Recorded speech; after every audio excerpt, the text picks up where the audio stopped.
faithfully delivering value and exploring great books worldwide. Hello, this is Sally's Book Talk. Today I'll discuss the book Animation Life, subtitled The Biography of Disney. Do you know who holds the record for the most Oscar wins? He's our main character today, Walt Disney.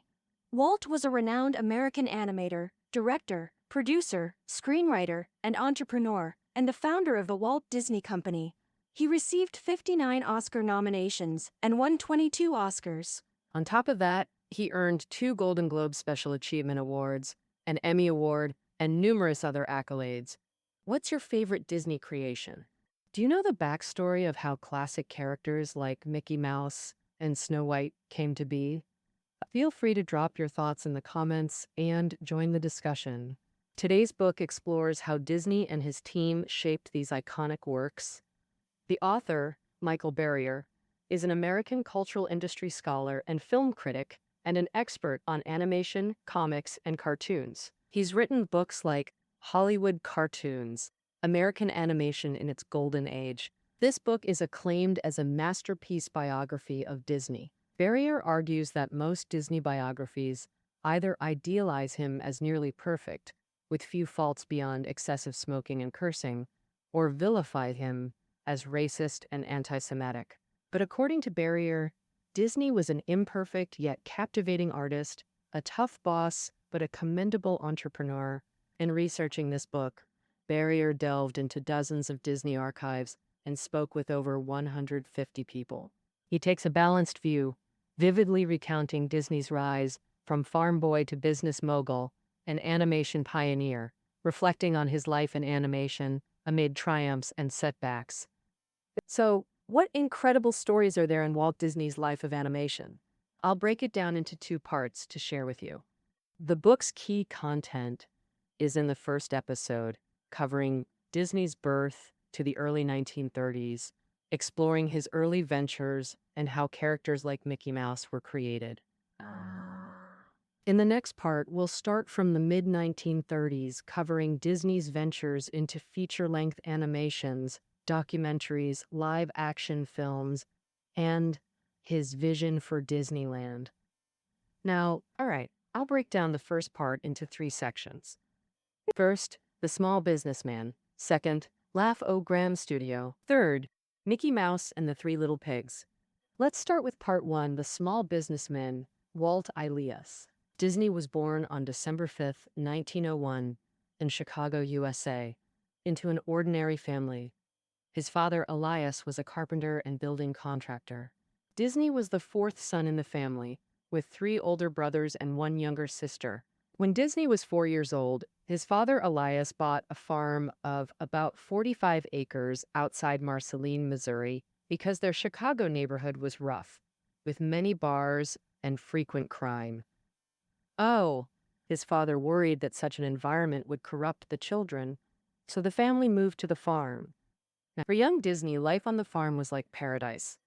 The farm had orchards of peaches, apples, and plums, plus fields of grains and various animals like chickens, pigs, horses, and cows. A doctor neighbor once gave little Disney a coin to draw a horse, sparking his interest in art. He used soft tar to draw imaginary animals on the walls at home. But the good times didn't last. Due to his father Elias contracting typhoid fever, which led to pneumonia, the family had to sell the farm. In May 1911, 9-year-old Disney moved with his family to Kansas City, Missouri. 2 months later, 51-year-old Elias spent $2,100 to buy a delivery route for the Kansas City Star newspaper. Disney and his older brother Roy also helped deliver newspapers. Over 700 in the morning and 600 in the evening, with customer numbers growing steadily. Disney later recalled that at age 9, he and brother Roy were already businessmen. Year-round, through wind, rain, or snow, they woke at 4:30 a.m. and worked until school started. At 4 p.m., they delivered evening papers until dinner time.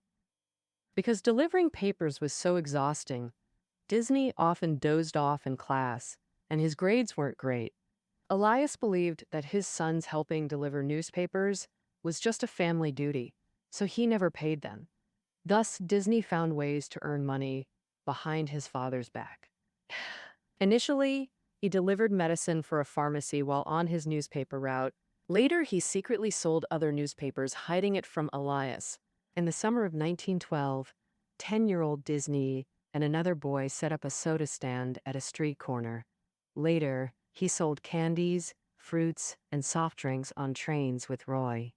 Ever since moving to Kansas City, Disney worked diligently. But according to Roy, Disney was terrible at managing business. He couldn't keep track of inventory and often gave in to temptation, eating the candy bars he was supposed to sell. So Disney always lost money, and Roy always ended up covering the losses. In 1917, Elias moved back to Chicago, and Disney attended 8th grade at a local high school, plus night classes at an art school, which was pretty much his only formal art training. And Disney also drew comics for the school paper. He loved drawing, but thought he was quite clumsy at it, with limited artistic talent. For him, drawing was just a means to an end. For example, when putting on plays, he painted the sets himself and directed the productions. Even back then, Disney always knew what would captivate kids. In 1917, as the U.S. entered World War I, his brother Roy enlisted. The next year, 16-year-old Disney lied about his age to join the American Ambulance Corps as a driver. When he arrived in France with the Red Cross, the war had already ended. In 1919, Disney returned to the U.S. Although he loved working hard, he didn't want to do physical labor like delivering papers or selling goods anymore. Instead, he resolved to pursue an art-related career. Next, we move into part 2, Graham's studio, to explore Disney's early entrepreneurial ventures. After returning to the U.S., Disney first went to a commercial art studio in Kansas City, apprenticing by drawing illustrations for ads and catalogs. Work was scarce, and his apprenticeship likely lasted less than a month. In January 1920, 18-year-old Disney started his first business venture. He co-founded a commercial art studio with his colleague, Boob Iwerks. Meanwhile, they kept working for the Kansas City Film Ad Company. This company made ads shown in movie theaters, giving Disney exposure to film and animation. He taught himself through books, learning animation techniques and understanding cartoons' potential. At that time, animation was typically made by artists drawing sequential images on paper, each differing slightly, then inking and photographing them in order to create motion illusion. But Disney wanted to use more advanced methods, like cell animation, at the company. Simply put, this technique meant drawing static backgrounds on paper while animating moving elements on celluloid sheets, sliding the cells to create character movement against backgrounds. This method not only shortened production time, but also enabled diverse animation effects. When Disney's innovative ideas weren't supported, he made the Newman Laugh-O-Grams shorts with a colleague, shown at Newman Theaters in Kansas City. The short's success led Disney to establish Laugh-O-Gram Studio in 1922 with only $2,700 cash and $5,000 in physical assets, including 1 camera with stand, 3 animation tables, and 7 chairs. Despite limited funds and experience, young Disney overflowed with passion and confidence. Learning while making cartoons, the Laugh-O-Gram series was crude, heavily using looped animations to save costs. But Disney and his team loved it, often gathering Sundays to pretend they were making Hollywood blockbusters. Yet Disney remained terrible at financial management.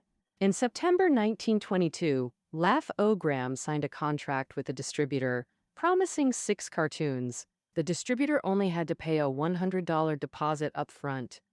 The remaining $11,000 balance wouldn't be paid until January 1st, 1924. This contract was clearly unfair, meaning Disney was selling animations at cost price. The author suggests Disney likely had no other funding options, leading the company to accumulate $400 or more weekly debt. By late 1922, after delivering the contract's final film, the company couldn't pay salaries anymore. Worse yet, the distributor Disney contracted with went out of business, so he never got that $11,000 balance payment. To keep going, Disney had to find other income sources, like taking photos for kids. Surviving on small loans and occasional checks from brother Roy, Laugh O'Graham barely limped through 1923 before finally going bankrupt. That same July, 21-year-old Disney moved to Los Angeles. After the Laugh O'Graham disaster, Disney declared he was done with animation and wanted to switch to live-action directing. And using job hunting as an excuse, he'd enter studios to examine sets and watch how people worked. Then he built an animation stand in his uncle's garage and returned to cartoons. 40 years later, Disney explained, I couldn't find work, so I started my own business. But records show he always wanted to be his own boss. Working for others forever was unthinkable to him. The author writes that he was born to lead and craved absolute control. This time, though, Disney brought brother Roy into the business. In October 1923, Disney and Roy founded Disney Brothers Studio, later renamed the Walt Disney Company. Roy's financial smarts balanced Disney's weaknesses. Their family mortgaged their home to loan them money. $2,500 launched their venture. The Disney Brothers first signed with New York distributor Margaret Winkler for 6 Alice in Wonderland series.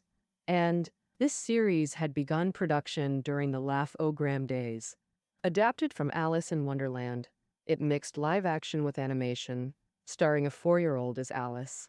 The Winkler deal opened doors, but it also planted seeds of trouble. From August 1924, Winkler's new husband, producer Charles Mintz, took over the Disney partnership.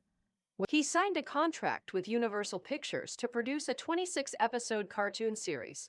The star was a new character called Oswald the Lucky Rabbit. The Oswald cartoons by Disney Brothers became hugely popular after airing. As the studio's animation quality improved, profits rose to $1,000 per cartoon. But Disney and Mintz clashed over payment timing and profit-sharing methods. For example, Disney wanted higher fees for the Oswald series, while Mintz tried to cut costs. Disney also increasingly valued creative control. Mintz insisted on adding clauses to the renewal contract that would strip Disney of independence. Disney firmly stated, if we continue working together, it must be on more equal terms. In March 1928, negotiations between Disney and Mintz collapsed.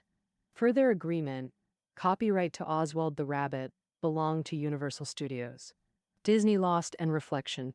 Disney lost Oswald and many animators, poached by Mintz to continue Oswald cartoons at his new company.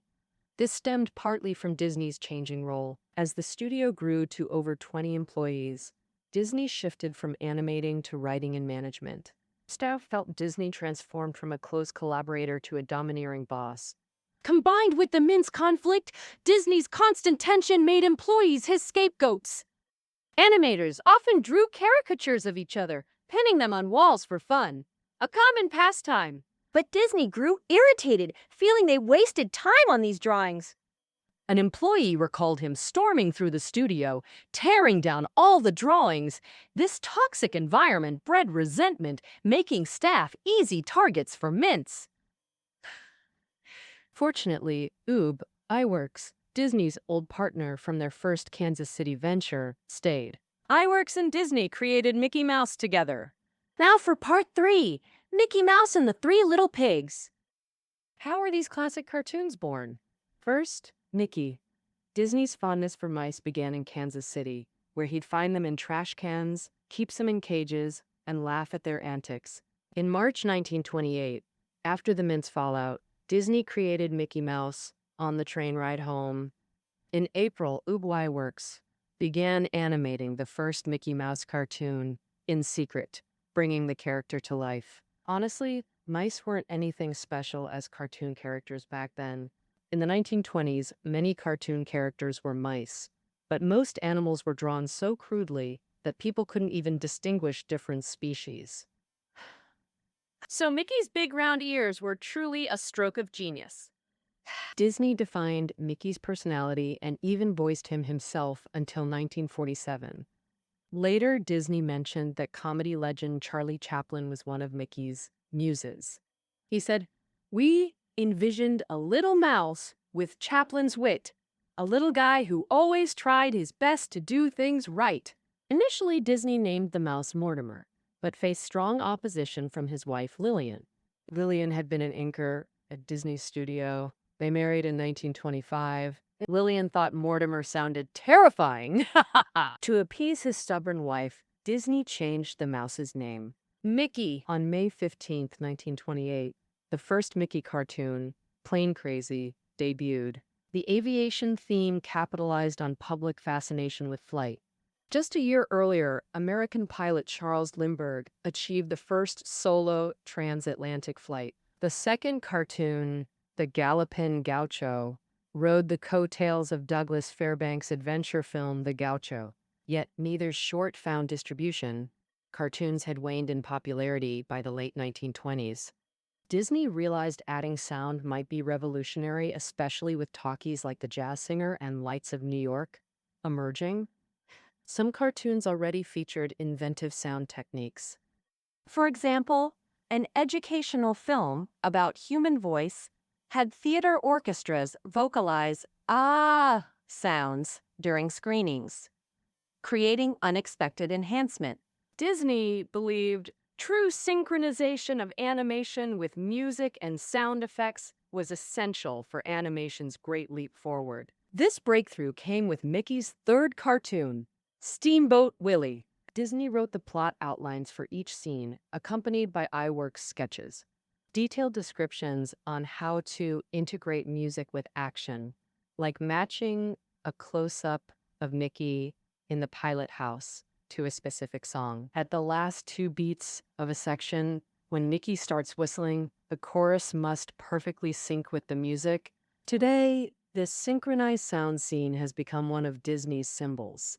To achieve perfect musical effects, Disney hired an orchestra to record the soundtrack for Steamboat Willie, but the first recording didn't turn out well. Sound synchronization was poor.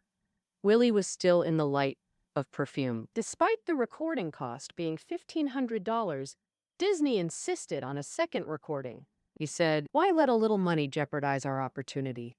We can win it all back with quality." In November 1928, Steamboat Willie premiered at the Colony Theater on Broadway in New York. The book's author notes that the film had a simple plot, crude humor, and outdated animation techniques, but all the slapstick actions were synchronized with music and sound effects. Well, It took me, this precision was entirely novel at the time, not just for cartoons, but for all types of films. No wonder critics and audiences loved it. Theaters were filled with laughter. Film Daily called Steamboat Willie true escapism. After Steamboat Willie, Mickey Mouse became increasingly popular.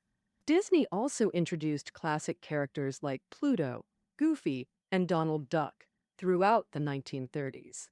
He continued experimenting with new technology, launching the music-driven series Silly Symphonies. Many entries in the series featured extensive music and dance, such as the Skeleton Dance, where skeletons dance to music, and Flowers and Trees. And Its color version premiered on July 18, 1932, marking Disney's first full-color cartoon, telling a whimsical story of two little trees in love. it won the 1932 Academy Award for Best Animated Short Film. However, in the early 1930s, Disney Studios didn't soar with Mickey's success. Instead, it stumbled along. In 1931, Disney spent $250,000 to expand the studio, and production costs kept rising, often exceeding expected film revenues. Although Disney licensed Mickey Mouse merchandise around 1930, the income was limited and staff shortages became a barrier to growth.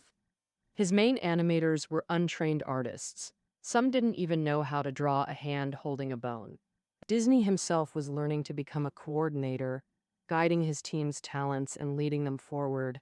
But Disney only had a vague idea of where they were heading. Plus, he struggled with words and seemed unsure how to communicate effectively with animators.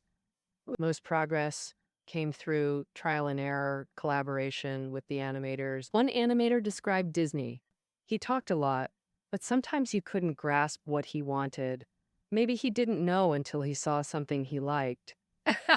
Under immense pressure, Disney suffered a nervous breakdown in 1931. Over 30 years later, Disney recalled in an interview, "Everything was going wrong. One film was driving me crazy. I got to worrying so much, I couldn't stop crying." We'll never know which cartoon tormented him so deeply, but an October 1931 cross-country trip with wife Lillian transformed him into a new man. In May 1933, Disney released Three Little Pigs, hailed as the most successful short ever, earning him another Oscar. Three Little Pigs pioneered full operetta-style animation. When the wolf feigns retreat, a charming wolf's trot plays. Later, a Rachmaninoff-esque pig theme swells. When the wolf tries blowing down the brick house, the score becomes "Who's Afraid of the Big Bad Wolf?" This became the first pop hit originating from animation. The success of Three Little Pigs and its music tied crucially to its release timing. I love the 1933 marked the darkest year of America's Great Depression. The song echoed FDR's inaugural line, "The only thing we have to fear is fear itself. The wolf no scarier than fear." Disney believed the pigs succeeded because he and his animators invested real emotion and charm into the characters. The pigs' lifelike movements and rounded forms created an illusion of three-dimensional motion. This realism helps connect with the audience, and Disney became increasingly clear that this would be the direction for his animation.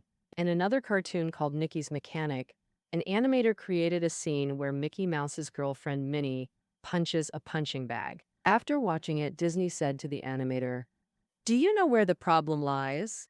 You know nothing about psychology. The issue is emotion. You have to truly become Minnie. You must inspire Mickey to defeat that big goof. You must punch that bag hard. You must throw punches." With the success of the Mickey Mouse series, Silly Symphonies, and Three Little Pigs, Disney, as both a businessman and artist, was transforming. He became an inspiring great figure. An animator described, "Somehow, Walt always made me feel like the most important thing in the world was helping him make a film exactly as he envisioned it. I felt like I was doing the world's most important work every day." It's really fascinating. The public's enthusiasm for Three Little Pigs made Disney believe that people would go to watch a feature-length animated film. In early 1934, he decided to produce the feature-length animated film Snow White. When the news got out, many film industry professionals predicted that Disney would go bankrupt because of Snow White. But as we all know now, Snow White not only didn't fail, but became a landmark work in the history of world animation. So, how was Snow White born? After that, how did Disney explore other fields? We'll continue to interpret it for you in the next episode. After hearing about Walt Disney's early entrepreneurial journey, do you have any thoughts? Welcome to leave comments and discuss with us in the comments section. That's all for this episode of Animation Life, the biography of Disney, Part 1. The listening notes are below the audio. See you next time.